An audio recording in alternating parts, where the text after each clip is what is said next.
অন্নপূর্ণা ভান্ডারের টাকা না পাওয়ায় হাবড়া পৌরসভা ভাঙচুর করছে ওখানকার স্থানীয় মহিলারা। রীতিমতন ক্ষোভে পুষছে।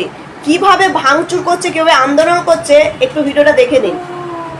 অন্নপূর্ণা ভান্ডারের টাকা না মেলায় হাবড়া পৌরসভা ভাঙচুর করলো মহিলারা। অন্নপূর্ণা ভান্ডারের টাকা মেলেনি, ক্ষোভে ফুঁসছে একাধিক মহিলা। উত্তর 24 পরগনার হাবড়া পৌরসভায় অন্নপূর্ণা ভান্ডার প্রকল্পের দ্বিতীয় মাসের টাকা না পেয়ে ব্যাপক ভাঙচুর ও বিক্ষোভ চালালেন ক্ষুব্ধ মহিলারা। শনিবার দুপুরে হাবড়া শহরের বিভিন্ন প্রান্ত থেকে কয়েকশো মহিলা পুরসভা ভবনে এসে জুলাই মাসের টাকা না পাওয়ার কারণ জানতে চান, কিন্তু কর্তৃপক্ষের দেওয়া ব্যাখ্যায় সন্তুষ্ট না হয়ে উত্তেজিত মহিলারা ফিনান্স আধিকারিকের চেম্বারে চড়াও হন এবং ভাঙচুর শুরু করেন। ঘটনার খবর পেয়ে পুলিশ এসে মধ্যস্থতা করার পর পরিস্থিতি নিয়ন্ত্রণে আসে। বিক্ষোভকারী মহিলাদের অভিযোগ, জুন মাসের টাকা ঠিকঠাক মিললেও জুলাই মাসে অনেকেই মোবাইলে রিজেকশন বা আবেদন বাতিলের মেসেজ দেখাচ্ছে। আবেদনকারীদের দাবি, পাকা বাড়ি থাকা বা ভোটার তালিকায় নাম না থাকা বহু মানুষ টাকা পেলেও যোগ্যরা বঞ্চিত হচ্ছেন এবং এর পেছনে পুরসভার কোনো কারসাজি রয়েছে। অন্যদিকে পুরো আধিকারিক মিঠুন মজুমদার সমস্ত অভিযোগ অস্বীকার করে জানিয়েছেন যে এই প্রকল্পে কোনো সিদ্ধান্ত নেওয়ার অধিকার পুরসভা নেই।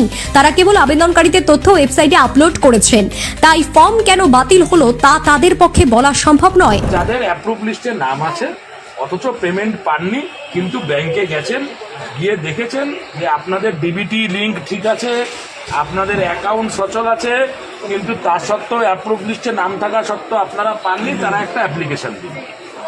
পরিষ্কার।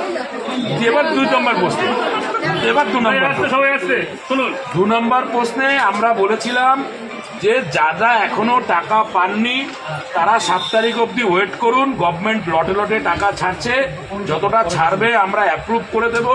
তারপরে যে রেস্ট পার্টটা পড়ে থাকবে সেটা বাড়ি বাড়ি গিয়ে ইন্সপেকশন হয়ে যারা ন্যায্য প্রাপক তাদের সবার টাকা পাবে। ম্যাডাম এই কথাটাই তো বলেছিলাম, যাদের রিজেক্টেড হয়েছে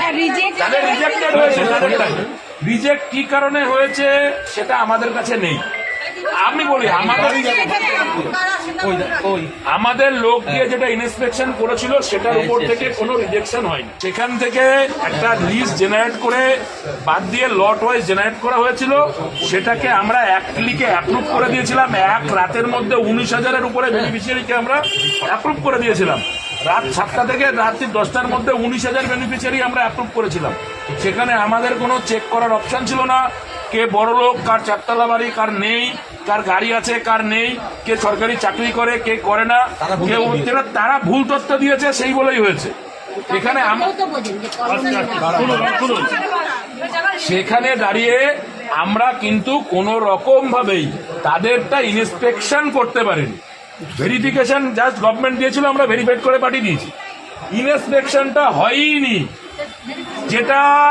যেটা ইন্সপেকশন ফার্স্ট লটে শুরু হয়েছিল সেটা স্টপ হয়ে গেছে এবং সেই ইলেকশন প্রসেসটা ক্যান্সেল হয়েছে।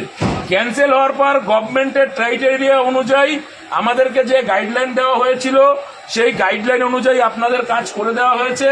নেক্সট যে গাইডলাইন এসছে সেটা হচ্ছে 7 তারিখ অবধি আপনাদের এখনো ফর্মগুলো এনআইসি ঝাড়াই বাছাই করছে।